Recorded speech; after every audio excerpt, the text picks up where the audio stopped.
चाकणकरांविरोधात आक्षेपार्ह पोस्ट करण्यात आलेली आहे, त्यावर गुन्हा दाखल करण्यात आलेला आहे। पुणे सायबर पोलिसांकडून 17 जणांवर गुन्हा दाखल करण्यात आलेला आहे। त्यामध्ये अंधारे, मिरगे आणि रुपाली ठोंबरेंसह 17 जणांवर गुन्हा दाखल करण्यात आला आहे। बदनामीकारक मजकूर प्रसिद्ध केल्याप्रकरणी गुन्हा दाखल करण्यात आला आहे। तर पुरावे नसताना बेछूट आणि बिनबुडाचे आरोप करून सामाजिक प्रतिष्ठा मलिन केल्याचा दावा SIT, ED आणि पोलिसांच्या चौकशीला चाकणकर आणि त्यांचे कुटुंबीय सामोरे गेले असून त्यामध्ये काहीही तथ्य आढळलं नसल्याचा दावा सुद्धा करण्यात आलाय।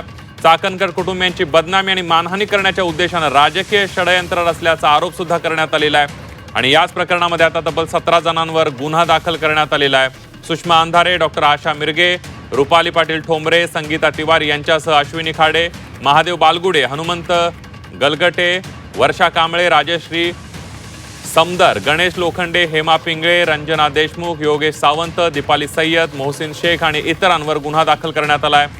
पुणे सायबर पोलिसांनी गंभीर स्वरूपाच्या गुन्ह्याची नोंद करत प्रकरणाचा तपास वेगाने सुरू केलेला आहे।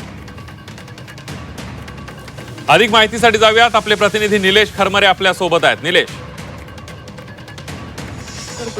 खराब प्रकरणामध्ये माजी रुपाली चाकणकर जे आहेत महिला आयोगाच्या अध्यक्षा, त्यांच्यावर जे बेछूट आरोप करण्यात आले होते त्या आरोपावर आता या ठिकाणी आता सायबर पोलीस स्टेशनमध्ये गुन्हा दाखल करण्यात आलेला आहे।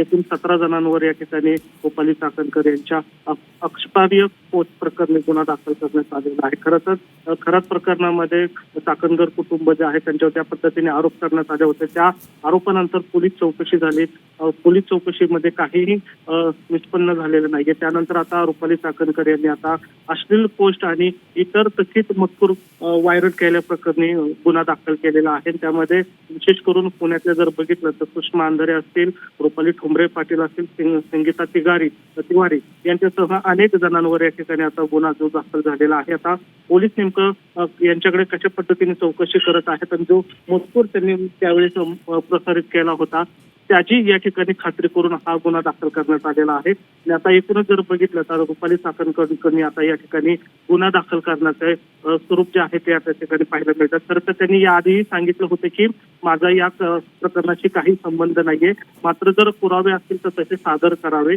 याच धर्तीवर या ठिकाणी रुपाली चाकणकर यांनी आता सायबर पोलीस स्टेशनमध्ये तक्रार दिली आहे। त्यानुसार आता 17 जणांवर या ठिकाणी गुन्हा दाखल झालेला आहे। ही संख्या जी आहे ती कदाचित वाढण्याची शक्यता आहे।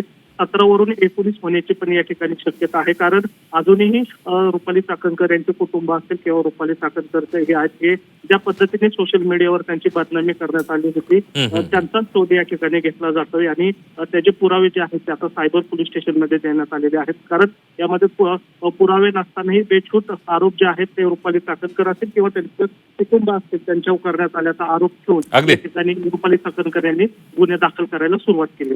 अगदी निलेश, धन्यवाद दिलेल्या सविस्तर माहितीबद्दल।